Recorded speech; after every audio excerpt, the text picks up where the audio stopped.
Question लिखिए, right the dimensions. Question भी लिख लेना, अच्छा क्वेश्चन है। Right the dimensions, right the dimensions, right the dimensions of a upon b, a upon b in the relation। ये बिल्कुल NEET की एग्जाम के लायक क्वेश्चन ही है। f is equal to a root X plus B T square. Right the dimensions of a upon b in the relation f is equal to a root X plus B T square, where where f where f is the force, where f is the force, x is the displacement or distance, क्या दिया हुआ है, x is distance, and t is time। t क्या है मेरे पास, time है। सही है। तो हमको क्या दिया हुआ है, right the dimensions of a upon b। सबसे पहले हमको क्या निकालना पड़ेगा बेटे, a और b फाइंड आउट करना है, a और b फाइंड आउट करना है। ठीक है। सो जैसा कि हमारा लास्ट क्लास में डिस्कस हुआ था कि अगर ये फोर्स है तो ये डायमेंशन भी किसके होना चाहिए, फोर्स के होना चाहिए, और ये डायमेंशन भी किसके होना चाहिए, फोर्स के ही होना चाहिए, जैसा कि हमारा पिछली क्लास में भी डिस्कशन हुआ था। ठीक है। ये डिस्कस किया था ना कॉन्सेप्ट। क्या कॉन्सेप्ट था हमारा, कि सेम डायमेंशन में सेम डायमेंशन ऐड किए जा सकते हैं। ठीक है। So now this Yes. f is equal to a root x.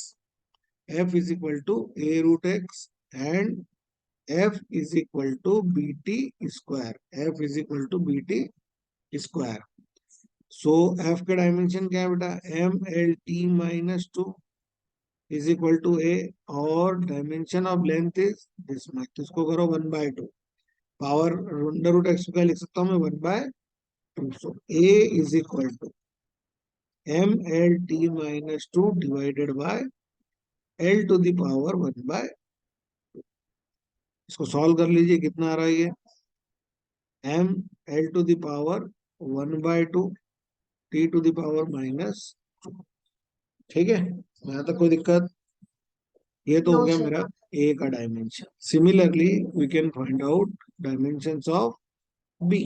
हम इसको क्या कर सकते हैं, बी के डायमेंशंस भी कैलकुलेट कर देते हैं यहाँ से। तो बी के डायमेंशन क्या बन गए मेरे पास, एम एल टी माइनस 4 कर दो डायरेक्ट, इधर डिवाइड होकर ऊपर लिख सकते हैं sir. Yes, sir.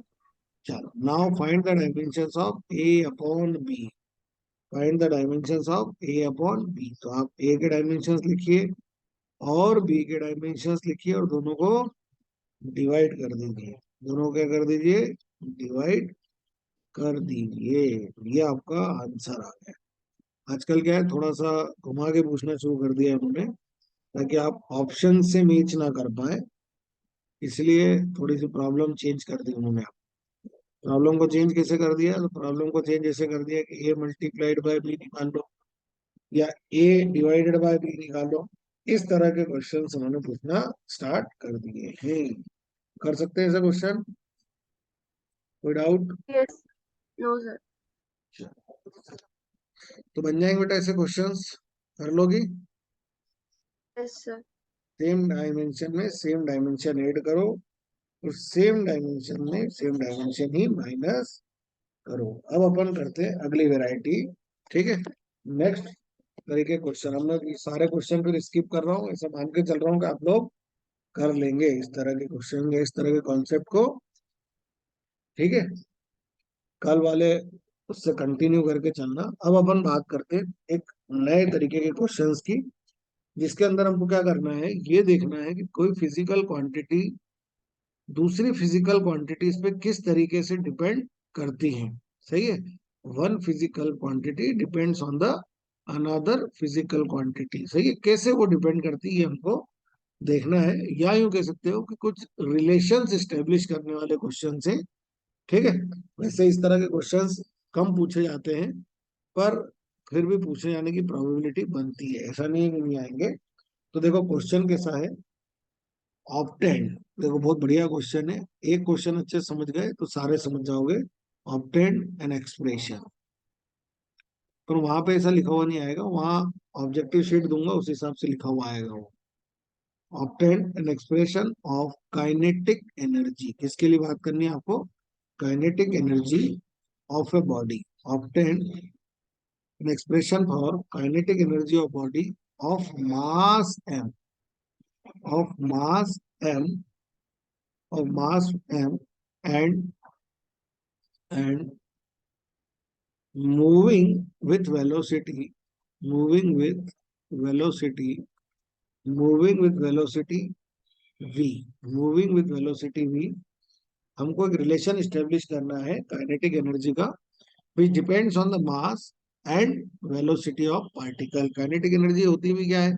So energy possessed by the body due to its motion, जो उसके मोशन के कारण एनर्जी होती है वो हमको निकालना है।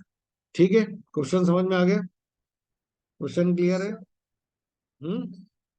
Yes, चल, sir. अब अपन बात करते हैं बेटा काइनेटिक एनर्जी को। तो हमको क्वेश्चन में क्या दिया हुआ है कि this kinetic energy depends on mass and velocity. So हम यहाँ क्या करते हैं, इसकी पावर लगा देते हैं ए, इसकी पावर लगा देते हैं बी, ए एंड बी। हमने क्या किया, एम की पावर ए लिख दिया, बी की पावर, सॉरी वी की पावर बी कर दिया। ठीक है, प्रोपोर्शनलिटी हटाएंगे तो एक कांस्टेंट इंट्रोड्यूस करेंगे, that is called K. K is equal to M A into V B.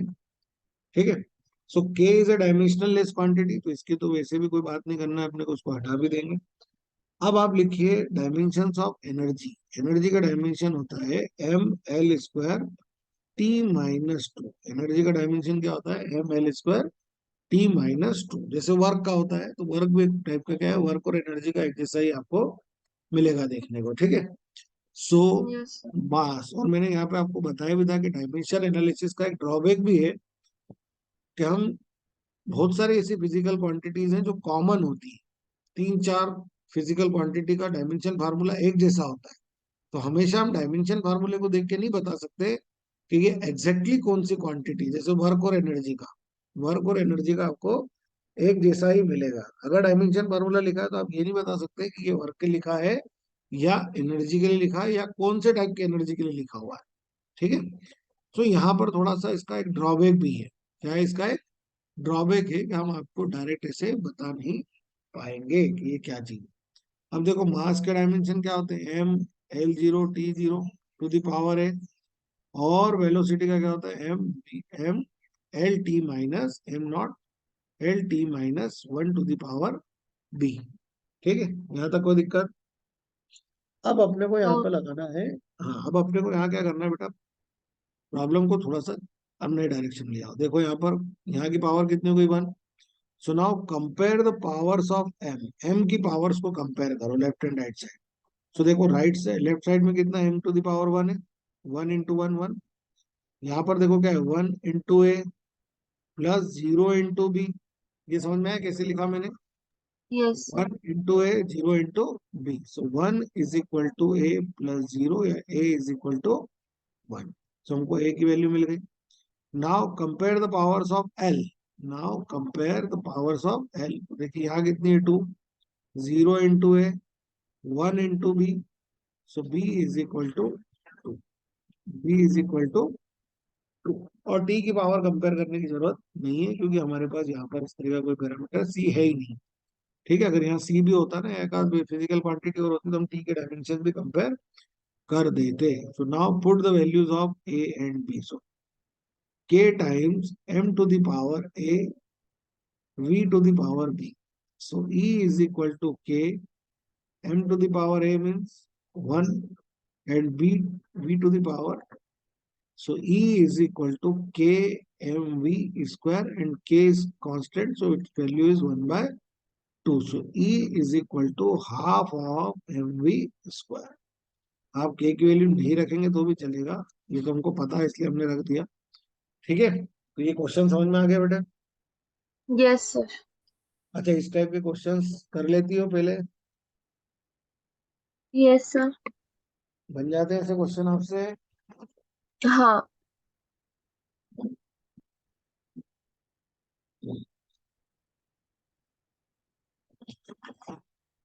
चलो, अगर बन जाते हैं तो फिर अपन डायरेक्ट अपने ऑब्जेक्टिव पैटर्न पे ही आ जाते हैं ना। अगर इस तरह के क्वेश्चन बन रहे हैं तो अपन इसको थोड़ा सा चेंज करें।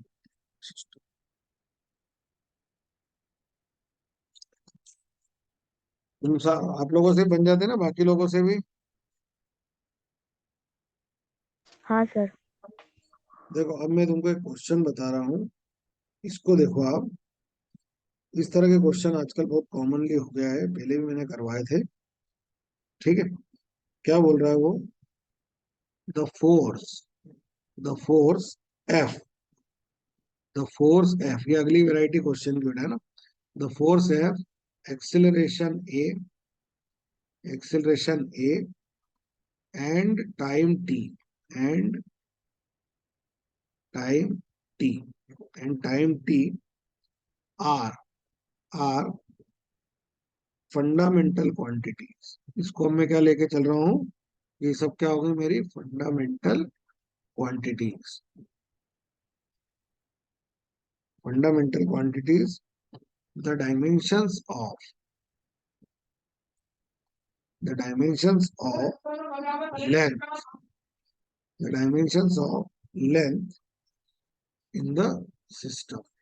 तो क्या हुआ, हमने मेजरमेंट का सिस्टम लिया, और उस सिस्टम में क्या हो रहा है, उस सिस्टम में वो एफ को फंडामेंटल क्वांटिटी मानते हैं, एक्सेलरेशन को फंडामेंटल क्वांटिटी मानते हैं, और टाइम को फंडामेंटल क्वांटिटी मानते हैं, और इनके हिसाब से लेंथ एक डिराइव्ड क्वांटिटी है, और वो कैसे डिराइव्ड होगी वो आपको यहाँ से निकालना है। क्वेश्चन समझ में आया? मतलब हमारे केस में फंडामेंटल क्वांटिटीज क्या थे, एम एल टी। इन्होंने बोला नहीं, हम एम एल टी को नहीं मानते, हमें तो हम इनको मानते हैं। हम क्या करते हैं, इनको मानते हुए चलते हैं। और अब आप बताइए कि कौन से डायमेंशन जो है वो लेंथ के होंगे, अगर इस सिस्टम में, इस सिस्टम में कौन से डायमेंशन लेंथ के होंगे। क्वेश्चन समझ में आया? सर नहीं आया। देखो क्या है, हमारा जो मेजरमेंट सिस्टम है उसमें हम फंडामेंटल क्वांटिटी किसको मानते हैं, मास, लेंथ, टाइम। और इनसे बेटा अपन क्या बनाते हैं, डिराइव्ड क्वांटिटी बनाते हैं। जैसे फोर्स बनाया तो फोर्स क्या होगा, मास इंटू एक्सेलरेशन। अब वो हाँ कह रहा है, अब वो कह रहा है कि यूनिट सिस्टम को बदल दो आप, और बदल के आप फोर्स, एक्सेलरेशन और टाइम, इनको आप फंडामेंटल मानो, तो लेंथ के डायमेंशंस क्या होंगे। जैसे फोर्स के लिख देना अपन मास इंटू एक्सेलरेशन, तो लेंथ के लिए क्या लिखा जाएगा। अब आया क्वेश्चन? तो हाँ सर। ऐसा क्वेश्चन आजकल बेटा बहुत कॉमन हो गया है, ये क्वेश्चन आजकल बहुत कॉमन हो गया है, और ऐसे क्वेश्चन बहुत पूछे जाते हैं। देखो इनको करने का ट्रिक क्या है, इनका ट्रिक ये है कि भाई आप ऑप्शन पे जाइए, और ऑप्शन के डायमेंशन पुट कीजिए। तो देखो ये क्या हो गया, M L T minus two, और ये क्या हो गया, टी स्क्वायर। तो ये इससे कैंसिल हो गया, तो फाइनली क्या मिला, एम एल। ये तो लेंथ नहीं है, ये लेंथ नहीं है ना, ये है लेंथ नहीं है ना नहीं। ये। अच्छा अब अपन दूसरे वाले को चेक करते हैं, M L T minus two की पावर माइनस वन, और इधर होगा टी स्क्वायर। तो क्या यहाँ पर हो रहा है, तो यहाँ पर भी नहीं होगा, क्योंकि यहाँ पर भी मास पिक्चर में आ रहा है, हमको मास नहीं चाहिए, ये भी नहीं चल पाएगा। यहाँ पर देखो M L T minus two to the power minus one, acceleration क्या होता है, एल टी माइनस टू, और ये क्या होगा, टी की पावर माइनस वन। तो देखो यहाँ पर भी एम पिक्चर में आ रहा है, आ रहा है ना। अरे आप कितना भी सॉल्व कर लो, एम को आप एलिमिनेट नहीं कर पाओगे, नहीं कर पाएंगे ना। यस। अब अपन आते हैं एक्सेलरेशन में। देखो एक ही ऑप्शन ऐसा दिख रहा था जिसके अंदर एम का कॉन्सेप्ट ही नहीं आ रहा है, नहीं आ रहा ना, देखो एम का कॉन्सेप्ट। ये इससे कैंसिल होगा, finally you will get length. यानी ये वाला ऑप्शन करेक्ट है, ये वाला ऑप्शन करेक्ट है। आगे समझ में केस? आजकल यस इस सर। आजकल इस टाइप के क्वेश्चन बेटा सबसे ज्यादा पूछे जा रहे हैं, इस टाइप के क्वेश्चन सबसे ज्यादा पूछे जा रहे हैं, और इसको ऐसे ही सॉल्व करना है, और कोई दिमाग लगाने की जरूरत नहीं। सबसे बढ़िया मेथड यही है कि आप इसको कन्वर्ट कर दो। ठीक है, बढ़े आगे। Yes sir. अब देखो इसी टाइप का एक और क्वेश्चन लेते हैं, इसी टाइप का एक और क्वेश्चन लेते हैं। चलो एक काम करते हैं, ये मीटिंग अभी क्लोज होने वाली है, तो मैं इसको अभी स्टॉप कर रहा हूँ। और वापस से आप रीजॉइन करेंगे।